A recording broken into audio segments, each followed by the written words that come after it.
Je veux pas me laver les dents. Je veux laver les dents. Les caries. Les dents et dodo.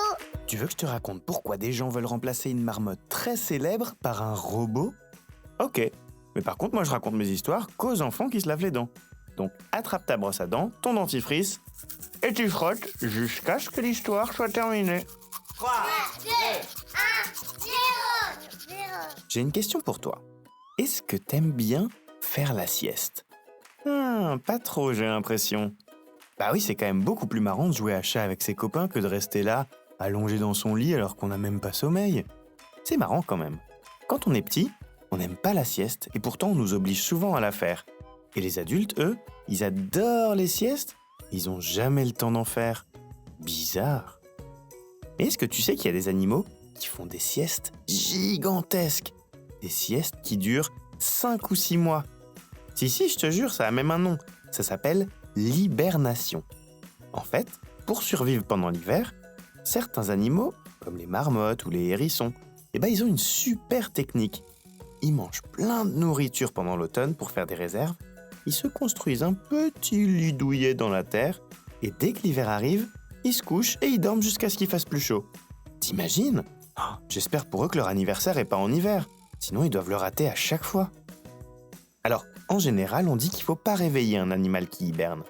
Et pourtant, aux États-Unis, il y a une marmotte qu'on dérange chaque année au milieu de sa sieste géante. Tu veux savoir pourquoi ? Ok, je vais t'expliquer. Et d'abord, j'ai un truc marrant à te raconter. Est-ce que tu savais que les phoques et les otaries perdent leurs dents de lait quand ils sont encore dans le ventre de leur maman ? C'est dingue ! Et surtout, ça doit pas être très pratique pour la petite souris d'aller les récupérer. Allez, on brosse.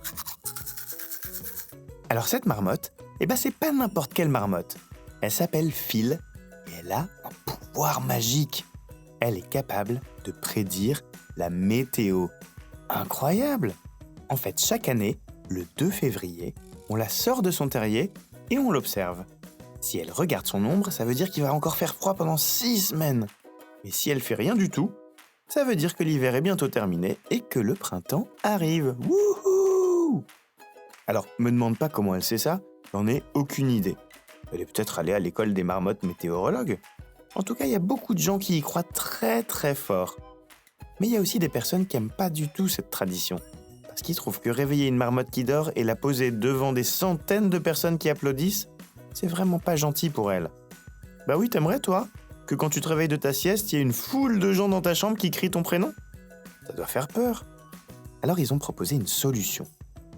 Remplacer Phil par un robot marmotte. En plus, ce robot marmotte, on pourrait peut-être lui apprendre à vraiment calculer les prévisions météo. Parce que j'ai un petit secret pour toi. Mais promis, tu le répètes à personne, hein. Phil la marmotte, il raconte souvent n'importe quoi. Bon, montre-moi un peu tes dents. Fais A, fais I. C'est pas mal ça, bien blanche comme il faut. Tant pis pour vous les caries. Allez maintenant, au lit. Je vais pas aller me coucher. Retrouvez les épisodes des Dents et Dodo sur le site et l'application BFM TV et sur toutes les plateformes de streaming. Si cet épisode vous a plu, n'hésitez pas à lui donner une note, à vous abonner à la playlist et surtout à en parler autour de vous. C'est un podcast BFM TV.